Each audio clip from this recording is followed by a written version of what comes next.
começamos essa reflexão a fim de fazê-la por Maria, em Maria, com Maria e para Maria. Por ela, nela, com ela e para ela, em nome do Pai, do Filho e do Espírito Santo. Amém. Estou aqui no cemitério e eu simplesmente fico pensando como a vida é vã se não vivida com Cristo e para Ele. Tudo nessa vida é uma vaidade se for finalidade em si mesmo. Tudo nessa vida é uma felicidade momentânea. A comida que você come te proporciona alegria no momento, mas depois você acaba ela e precisa renovar. As felicidades vividas com a família são passageiras. E ao mesmo tempo elas vão se acabar. Quando você chegar em casa, você vai lembrar daquela diversão que você teve com sua família. Pai vai, mãe vai, irmão vai, vó vai, tio vai, não fica nada. Nada que eu tenha é meu. Dom, corpo, mente, olhos, mente, ouvido, roupas, nada que eu possuo é meu. A verdade nua e crua. Nenhum dom, nada, nem o óculos que eu estou usando, tudo é de Deus, né? A voz que eu tenho, se a voz que eu tenho, que é de Deus, não servir para a glória de Deus, então de nada sirva a não ser a condenação eterna. Que Deus nos livre da desgraça, da condenação eterna. E aqui olhando para esses lugares, né? Deve ter mais de 1000 covas nesse lugar aqui. Tem aqui, tem lá, tem pra cá, tem pra lá. Aí eu fico olhando assim e refletindo. Nessa tamba aqui pode ter morrido um pobre, enquanto ali do lado um empresário. Aqui um magnata. Esse aqui poderia ter uma Ferrari, aquele ali poderia ter um golzinho, né? No final, todos somos iguais, não adianta. A diferença é que esse mundo nos faz pensar que somos diferentes uns dos outros, enquanto na verdade a realidade, a linha é a mesma. Todos temos voz, todos sentimos dores, todos pensamos, já agimos, temos escolhas, mas as escolhas que nós tomamos, elas nos levam para o inferno ou elas nos levam para o céu? A verdade é essa. Você tem preparado sua vida para os caminhos de Deus?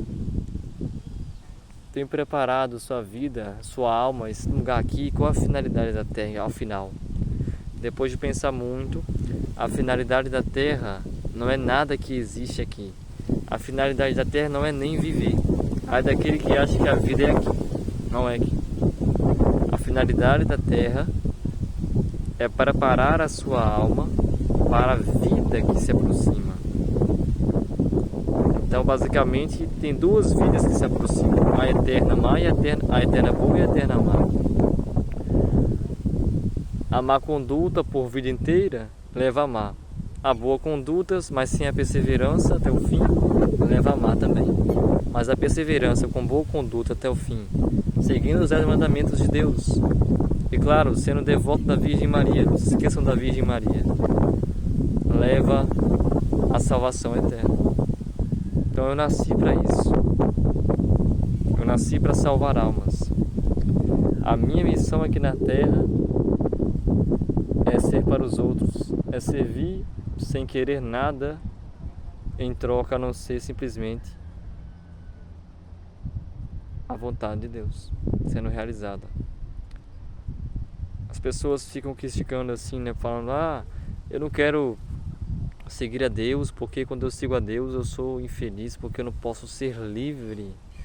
Mentira. Uma grande mentira, uma grande bobagem. Uma bobagem tremenda, porque quem segue Deus é livre, né? Ainda mais se tem a Virgem Maria. Certamente será muito mais livre, porque ela faz a gente livre, né, de nós mesmos, nos corrige conforme o Imaculado Coração dela deseja. E o que o Imaculado Coração da Virgem Maria deseja é o que o Filho dela deseja. A Virgem Maria, ela molda você do jeito a qual o Filho dela sonha que você seja. Se você pedir: mãe, molda-me conforme a vontade de teu Filho, Faça com que eu esteja com Ele na cruz, perseverando até o fim. Eu não confio em mim, eu sou um pecador, Mãe. Faça com que eu simplesmente persevere até o fim, com a graça de Deus e, sobretudo, o auxílio da Senhora. Eu confio em vós, eu passo minha confiança por teu imaculado coração. Eu não confio em mim, senão eu vou abandonar Deus. Né? Ninguém pode perseverar até o fim com sua própria força. Tem que ter a graça de Deus, o auxílio de Nossa Senhora, a graça da Virgem Maria, que por sinal é a graça de Deus. Então, certamente, esse mundo é uma coisa banal, que coisa horrível, que coisa temporária, que coisa inútil, senão a finalidade que é o céu, né? Que adianta? Você simplesmente tem tudo aqui na vida, mas quando você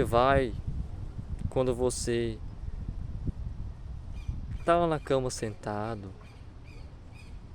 de repente a morte te surpreende. De repente a morte chega para você. Não temos garantia se vamos voltar do trabalho vivos. Agradeça a Deus se você voltou. Não temos garantia se nós vamos viver por mais algumas horas, alguns dias.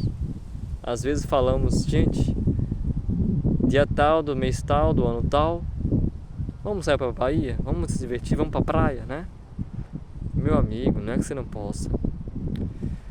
Mas, pelo amor de Deus, enfia na cachola a seguinte questão: entenda que estamos aqui para a finalidade a qual é Deus. A realidade a qual estamos aqui, a finalidade dela é Cristo. É por Ele que nós estamos aqui. O nosso lugar, na verdade, é no inferno, né? Por que lugar no inferno? Porque não no lugar atual, né? Claro, mas antes, né? Porque simplesmente nós somos essencialmente bons, porque o que Cristo cria nunca é mal. Satanás já foi bom, né? Embora a natureza dele era má, se revelaria mais tarde, a essência de Satanás não é mal. Satanás era Lúcifer. Lúcifer, no primeiro instante que foi criado, era bom, servia a Deus lá no céu. Mas o orgulho tomou conta dele. E foi pelo orgulho que o pecado entrou no mundo. Lúcifer é o criador do pecado. É a primeira vez na história houve uma ação voluntária contra nosso Senhor Jesus Cristo. É o pecado. E a morte entrou no mundo, né? E agora nós tínhamos uma finalidade: morrer para ir para o inferno. Cristo veio fazer a vontade do seu Pai, mas seu Pai, envia do seu Filho, se compadecendo de vós, se compadecendo de mim, envia o seu Filho, para que todo nele crê não pereça, mas tenha a vida eterna. Porque nunca se ouviu dizer que ao longo da história,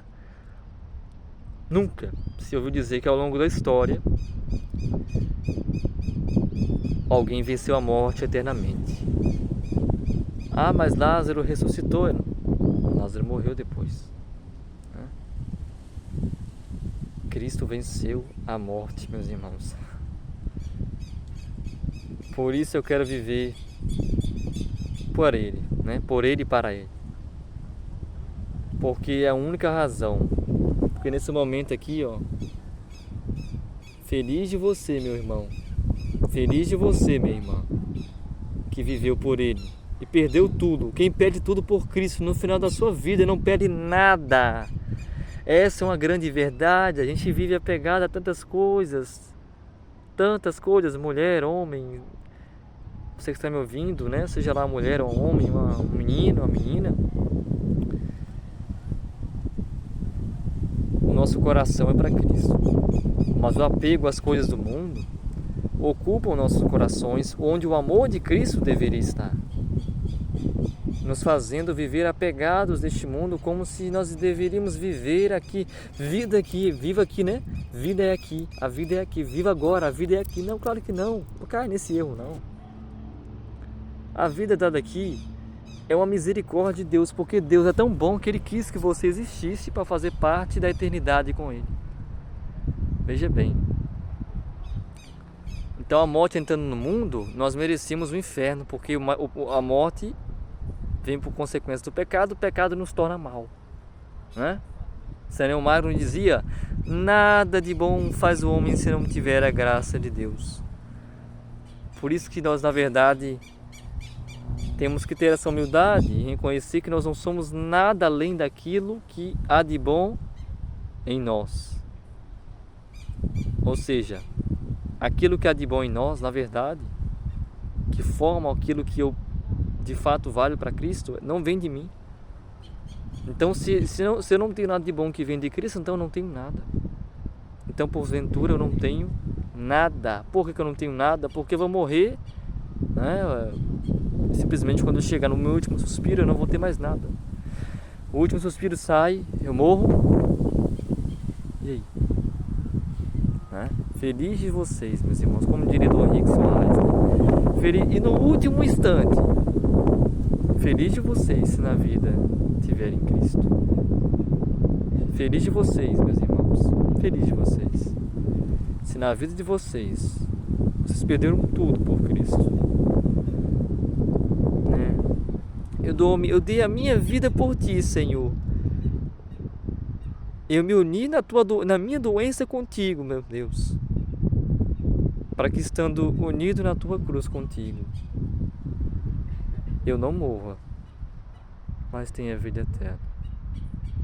Nós não somos protestantes, meus irmãos.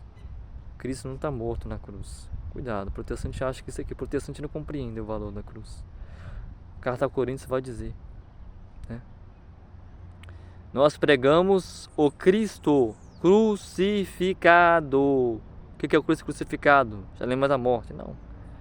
Porque aqui ele venceu o mundo, o pecado, a morte, o demônio, a carne, a humanidade, a lógica do mundo. Amai-vos uns aos outros como eu mesmo vos amei. Cristo amou os algozes. Quem eram os algozes, Eric? Quem que eram os algozes? Os algozes eram os soldados do Império Romano. Os soldados do Império Romano mataram Cristo. E Cristo os amou até o fim.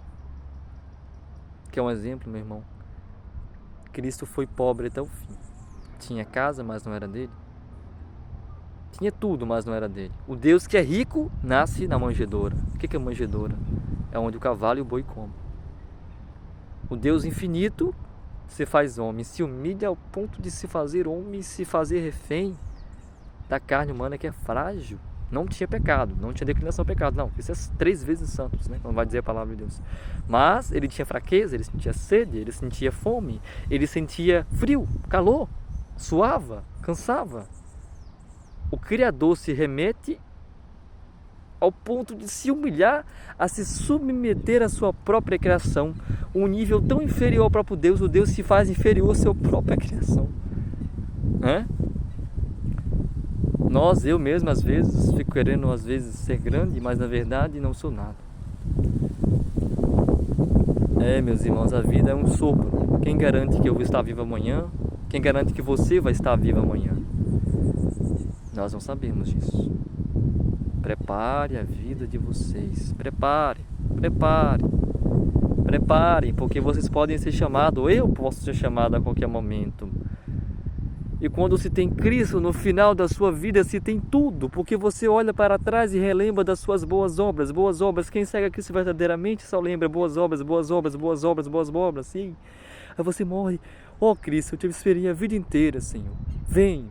Agora vem para os teus braços. Agora vim para os seus braços. É uma honra, Senhor.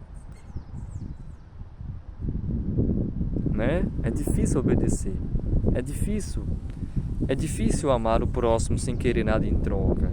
É difícil esquecer de si mesmo. É difícil doar a sua vida por alguém que vai te odiar.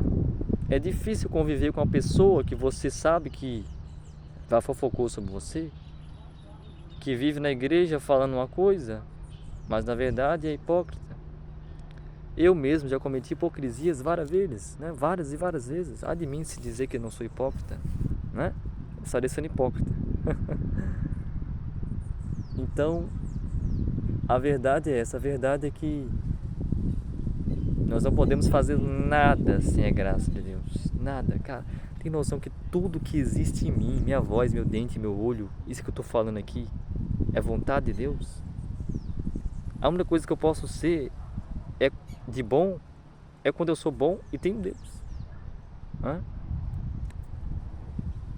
Então, muito cuidado com a soberba, muito cuidado com o orgulho, muito cuidado com o egoísmo. Eu vim para que todos tenham vida, diria nosso Senhor Jesus Cristo. Que todos tenham vida eternamente, diria aquela música.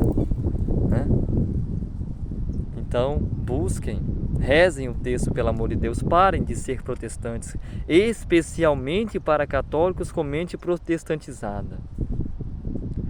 Eu venho lidando com isso, também, mas eu digo sempre porque é experiência de vida. O protestantismo é uma espécie de soberba desobediente, de um grau extremo, ao magistério, ao Papa, Não compreendem a cruz, não compreendem um crucifixo, acham que Cristo está morto nele. Olham o crucifixo como finalidade. Cristo não está morto, não, é que Jesus está ressuscitado, é óbvio. O catolicismo, depois da Páscoa, comemora a ressurreição de Cristo várias e várias semanas depois, há mais de 2000 anos. Então, meus irmãos, porque Cristo venceu a morte na cruz, eu vencerei esse mundo na cruz. Porque Cristo venceu o pecado na cruz, eu vencerei a morte na cruz. Porque o Cristo se uniu ao Pai, voltando à eternidade na cruz, eu me uno à cruz, para que na eternidade eu possa viver. Porque é na cruz que você chega na eternidade. Entenda isso. Cristo crucificado é, na verdade, a minha ressurreição. É difícil entender isso, mas peço ao Espírito Santo, preciso de introspecção para entender isso. Deus abençoe.